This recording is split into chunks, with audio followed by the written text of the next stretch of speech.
Hey there guys, Alex here, and I know I said I'd do this video a few days back.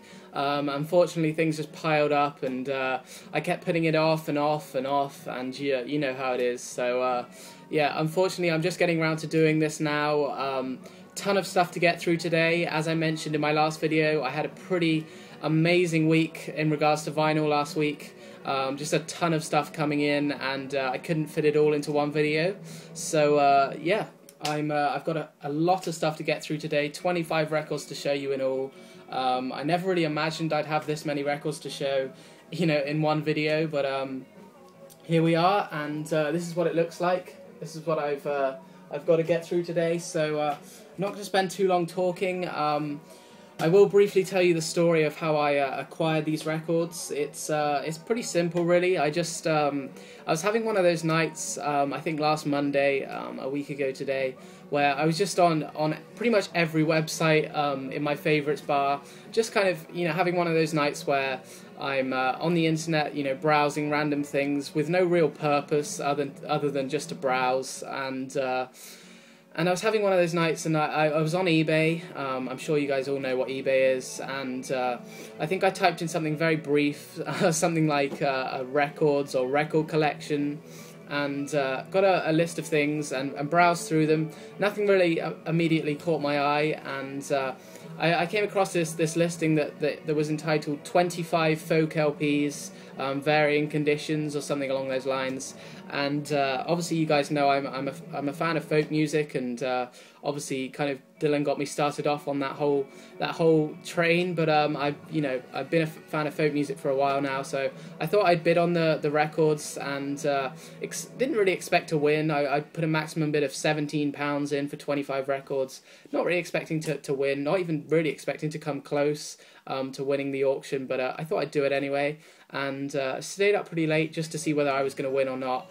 And I actually met no competition and managed to win the whole lot for £16 altogether. So I thought that was a real bargain, and was stoked when they finally arrived. Well, I say when they finally arrived, they arrived literally 2 days after I ordered them, so it was very, very speedy. And yeah, here they are. So I'm going to get straight into them. You can probably hear in the background I'm playing some Beach Boys. Best of. Absolutely love the Beach Boys at the moment. They're really, I'm really grooving to them at the moment. So yeah, that's what's playing. Okay, so I'll get straight into them. Starting off here with a real gem, one I've been wanting on vinyl for so long now. This is of course Bob Dylan's "The Times They Are Changing" from 1964. Finally got a copy on vinyl. You know, this is probably not quite as famous as its predecessor, the Freewheelin' Bob Dylan, but I think this is an equally as good album, if not better. I mean, there's some real dark, kind of visceral tracks on here, like Boots of Spanish Leather, with God on Our Side, When the Ship Comes In, North Country Blues. But there's some real radical songs on here as well, like obviously The Times They Are Changing, and Ballad of Hollis Brown. Just some real amazing variety of tracks on here, and I'm stoked to finally have a copy on vinyl. It's I don't think it's an original. I think it's an early pressing, and I'm just really happy that the vinyl is in pretty much pristine condition on CBS label. So yeah, that's the first one. Then we've got Donovan, Fairy Tale. I believe this is a 1965 album. I'm not too sure whether it's his debut or not. I think it might be his second studio album. I've been a fan of Donovan for a while, really, ever since I bought Sunshine Superman on vinyl. I've really enjoyed, you know, his stuff, and I've really been getting into it recently. So this is great to have in my collection. The only downside is that the vinyl was pretty scratchy when I played it. So yeah, I'm a little bit annoyed by that, but you know, all in all, it's good to have really as a kind of historical piece in my collection. So that's that one. Then another one I'm really happy to have. This is Peter, Paul and Mary, and I think the album's called Moving. obviously an amazingly solid folk trio who came out of that whole folk revival scene of the early '60s, and they were real pioneers actually in that whole scene and that whole movement. You know, with the likes of Pete Seeger and you know, all those famous names that came out of came out of that time, and of course even including Dylan. So you know, this album is full of some really great tracks. So a couple of covers on here. But all in all, it's good to have. I think this is in mono as well, so yeah. Then we got a couple here that I haven't really heard of before or seen before, and one thing I will say is that I would really appreciate it if you guys have any like interesting facts or additional information on some of these artists, because I'm not, you know, not familiar with some of these artists and some of these albums, so any input you can give in the comments would be very much appreciated, because obviously I'm still desperately trying to expand my knowledge and my understanding of this, you know, of folk music and music in general. So any comments you can give, I would you know, very much appreciate. But this one here is John Martyn, and the album is One World. Sorry about the glare, by the way, it's off my computer. But yeah. Don't know too much about this band. Sorry, this artist. I don't know if it's a band. Well, it's obviously not a band. It's John Martyn, obviously an individual, but yeah, it's in good condition. So yeah, looking forward to giving this a spin. Then we've got another one I haven't seen before. This is the Kingston Trio, At Large, and this is in mono, which is interesting. Looks like a pretty early pressing, or sorry, an old album, maybe a '60s album. So again, I haven't played this one yet, but I'm looking forward to doing so. Then we've got an album that I've really enjoyed. I have played this one from start to finish a couple of days ago. This is Ralph McTell, and the album is Well Meaning Brought Me Here.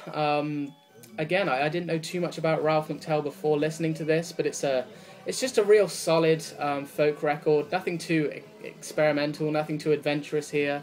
Quite a safe album, I would say, but you know, it's just real solid folk music. This, you know, I really enjoy his voice, Ralph McTell's voice on this.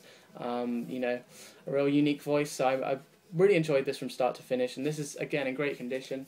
A gatefold with the lyrics there on the inside. So definitely recommend. If you haven't got this album, it's, I would say, definitely worth picking up. You can probably get it very cheap on Discogs and as I say, eBay. So, yeah. Then we've got another album I was stoked to get. This is We Shall Overcome by Pete Seeger, recorded live at Carnegie Hall, 1963. So I was, you know, yeah, Pete Seeger. I mean, what more can you say? He's one of the pioneers of the folk revival, and you know, he goes back a long way, and of course an associate of the famous Woody Guthrie, I believe, and you know, he's just an absolute legend in my eyes. So this is an amazing album to have. It's one of the best live albums I've ever heard, and I can say that honestly. Some amazing covers on here, sorry, some amazing originals on here, but he also does some amazing covers.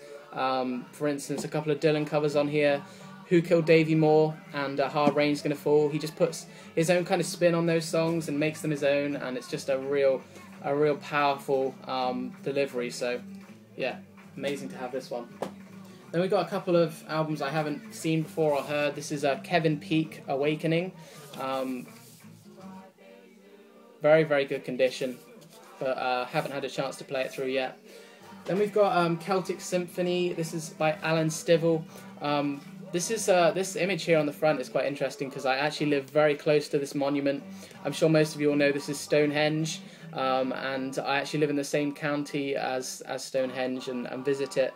I visited it about 3 or 4 times, and yeah, interesting that they've used that on the front. You know, the Celtic in the name would suggest that it's a Scottish album, but they've put a very English picture here on the front cover. It's a gatefold in very good condition again, so yeah, that's that one. Then we got the Incredible String Band.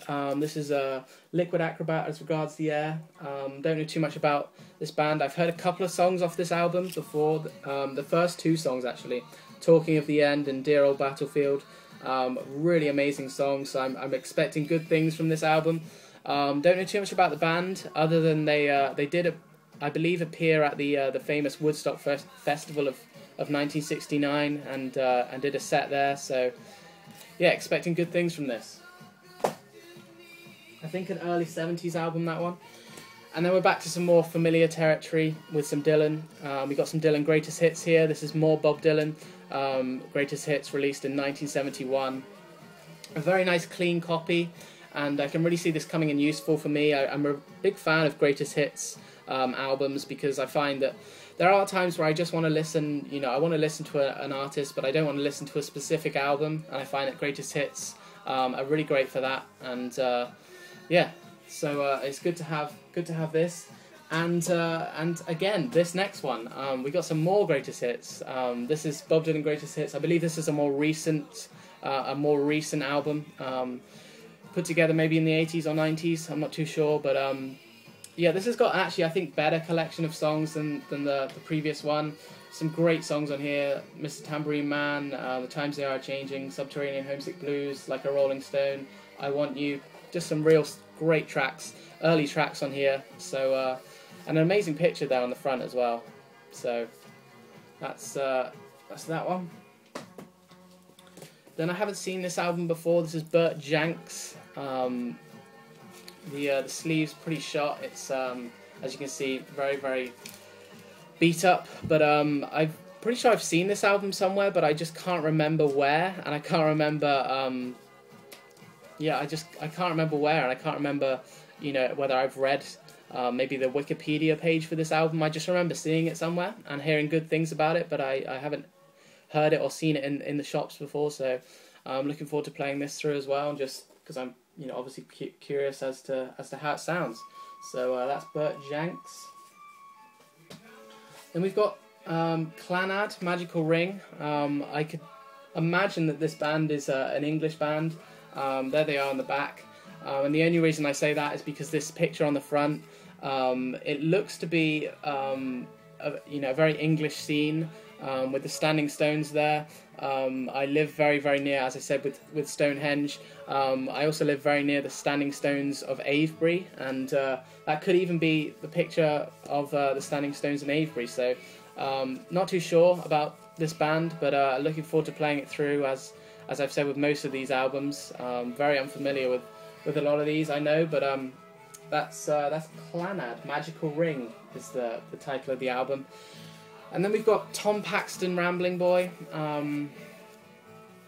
Again, like the Burt Jansch album, I think I've seen this before, maybe read the Wikipedia page or something, because I do recognise that front cover and the name of the album, but I just can't remember where from. It's really, really annoying, but yeah, this is I think an early 70s record, but yeah, that's Rambling Boy by Tom Paxton. Then we got Steely Pam, should I say, Pleased to See the King. Very simple but effective artwork there. Then back to some Dylan's. We've got a very strange one here. This is his eponymous album from 1973. Just a really, really strange release for Dylan. He had it was a strange time. In fact, the whole early 70s for Dylan was. He didn't really do much between the years of kind of 1971 and 73. He was kind of trying to find a new sound, I guess, find a new groove, and this is an example of that. He's just really put a bunch of to be honest, I think he's just put a bunch of new morning outtakes kind of together here and released it on an album. I believe this is on Asylum Records, one of only 2 records that he released on Asylum. So a strange release for Dylan, but it's got some nice covers on here, Mrs. Bojangles, and yeah, just some kind of. It's a very safe album, I would say, but it's good to have. Then we've got an absolute classic, another one I was, psyched to get. It's the Freewheeling Bob Dylan, of course. Pretty disappointed that the vinyl was very scratchy.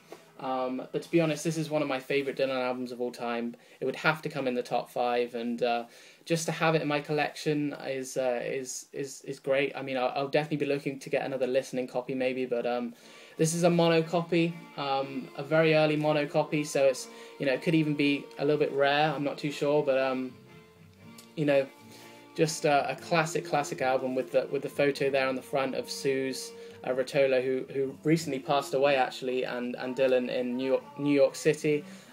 Just an absolute classic photograph, and instantly recognizable album. So yeah, amazed that was a great one to get. And then we've got Fables by John Ford Coley. Sorry, England Dan and John Ford Coley. I had to sellotape this one back together. But yeah, that's haven't listened through to this one yet, but yeah, gonna move through these next ones quite rapidly because we're getting this video is getting pretty long now. This is Adrian Snell, Goodbye October.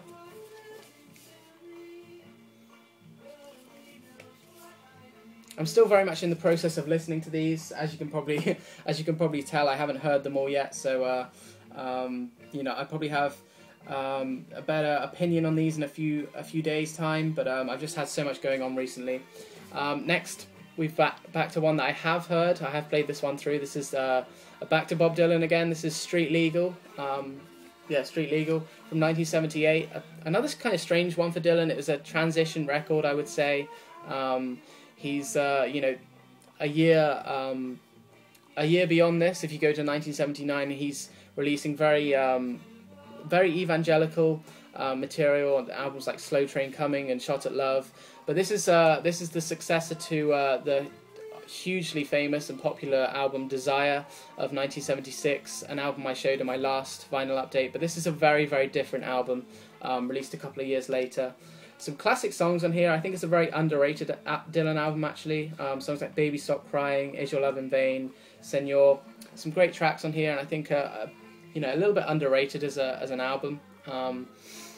But I guess, you know, it was compared at the time with Blood on the Tracks and Desire, and those are tough albums to live up to. So then we got the Yetis, Yetminster.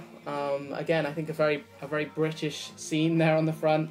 But I haven't heard too much about this band. Then the second Clannad album, I think this is a few albums put together, maybe a compilation of things, but it's in amazing condition. It looks pretty much new to me, this album, so yeah, it's always good to get. It's always good to get you know, mint copies, mint albums on vinyl. So yeah. Then we've got the final Dylan album of the set. This is Nashville Skyline, as you can see. A very unique album, one that, you know, Dylan found a very you know, unique sound, a very distinct voice is delivered on this album, and you know, he was it was a strange time for him. He was kind of in seclusion. Nobody knew really what he was doing, and he released this album. It wasn't met with great you know, it wasn't met with great reception, but I think it's a solid album, and I enjoy listening to it every time I play it through. But it's a desperately short album, only I think 23 minutes altogether. So when you compare it to the likes of Blonde on Blonde and Highway 61, I mean, it's pretty much nothing. But yeah, it's amazing to have this many Dylan albums come into my collection at the same time. So I'm grateful for that. And then the final album is Fairport Convention. This is, again, an amazing album to get. This is History Of, I think this album is called, and it's a 2 LP set. Evidently, at the same time as looking for records on eBay and buying this lot of records here, I was looking desperately hard to find a Fairport Convention album. I'd heard great things about them from you guys, some of you guys in the community, and I was just really... I really wanted to get one of their albums, so finding this set and getting this is a great way to start. It's like a best of album, and haven't had a chance yet. As I say, I'm really busy at the moment, so I haven't had a chance to play this through. But I'm really looking forward to it because I can see myself really kind of getting into Fairport Convention and really enjoying their stuff. So yeah. That's the final album, and a great note to finish on. I'm already almost at 20 minutes here, so I'm gonna wrap this video up now.